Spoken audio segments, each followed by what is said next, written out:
doing drag is nothing but just building a whole person from yourself. But there is a conscious shift of like confidence that comes from putting on the armor of drag. No matter what happens, like I am in drag, I am powerful and I am in full control of any situation. That is what I'm drawn to more than, I don't know, lifting weights. Hi, my name is Meatball and I am a drag queen that lives in Los Angeles, California. I'm most known for being hairy, having a bad attitude, but always being on time. That's about it. Well, and then there was that one time I hit a guy with my car and kept driving. I'm just kidding, that never happened. I came up with the name Meatball because me and my friends were trying to figure out a name for myself, but I'm such like a weird, hairy, messy, sloppy drag queen that I couldn't be like a Rebecca or a Rachel, so I went for Meatball. My performances are pretty like storytelling. I like to have a lot of props. I always like to do a reveal. My favorite numbers are when something completely unexpected happens. I did a number where I went from being in a full jacket and I ripped it off and I was in a nude bodysuit and then I ripped that off and again, another jacket underneath it. Could you imagine? Now with the self-quarantine, a lot of people are taking it very hard, but the people taking it the hardest are the homosexuals. I did start as a comedian before drag, and I think that really influenced the way I like to do my drag. I'm not one of those drag queens that's really concerned about always looking like the prettiest. Like, I want when people leave the room to be like, that was the funniest thing I've seen in a long time. I make at least 99.9% of my costumes, and then the rest of it is like given to me by people. I've been really working on my sewing skills and like sewing straight lines, so I'm just excited to show everybody this new look tonight.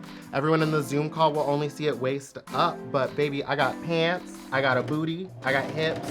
I'm gonna show it off. I'm gonna show this shape off. I realized that I was really different probably when I was like 13 or 14. I was on the football team being so mask and butch because that's what I thought I needed to do. I went all the way through Boy Scouts because I was like, this is what I'm supposed to do. You have to be a man, you have to do this stuff. And I slowly realized I was like, I have no interest in this. Like, I wanna do theater and I wanna sing and dance. After graduating, I moved straight to New York when I was 18 years old, which was a mistake.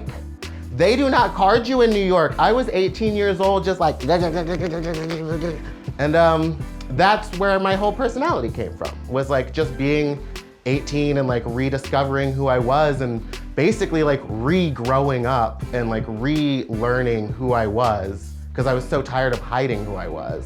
And New York was literally the best place to do it. And then New York just didn't seem fun anymore. So then I moved to LA. How did I start getting into drag? I went through an awful breakup and I was very bored, and there's a little TV show called RuPaul's Drag Race. Maybe you've heard of it. It was the first time in my life that I had like seen myself in someone else or seen what is possible. And then my friends took me out and we went and saw Morgan McMichaels perform and Raven. And after seeing them do that, I was like, wait a minute, I've done stand-up comedy. I know how to dance. I was in theater. I have all the skills for this. Why don't I just do this? My friend was like, yeah, I'll put your makeup on. And my first night out, I was like collecting money from people. They were like, you look so good. And it just felt, I don't know, it felt good. There's something about getting into drag, the anxiety, the confidence that comes from it. I want to have that confidence in my everyday life. I don't know, I guess I just love skating because it's like something where I get to feel like a little kid again. I get to go out there and just roll around and dress weird and wild. I don't know, I just feel like as you grow up, there's things that you just are told not to do anymore. You feel like it's not for you, but baby, these skates are there for me, and I like the attention. Bye-bye.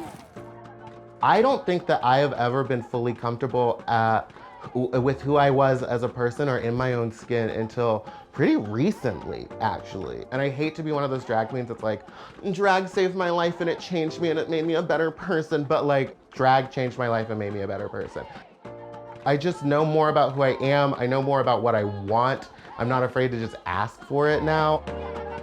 At the base of everything I do, I want it to be a joke. I want people to laugh. I want people to connect with it. I want it to be relatable and uplift people and just make them feel good. Like, that's all I'm trying to do. If I were to speak to a little old me when I was a little kid, after going through everything and being where I am now, it doesn't matter what other people think of you. That was a huge issue for me. When I look in the mirror now, in drag, out of drag, I see somebody who's overcome a lot and somebody who's very finally happy. I see someone who's strong. I see someone who isn't afraid to stand up for themselves anymore, isn't afraid to speak their mind, isn't afraid to be a little faggy when they walk, have a little swish in my hips. I don't care anymore, and drag taught me that. There's so many incredible people that hide who they are. What's the point? Why can't you just be yourself? Even if yourself is somebody that likes to tell jokes dressed up like a lady, who cares? You're not hurting anybody.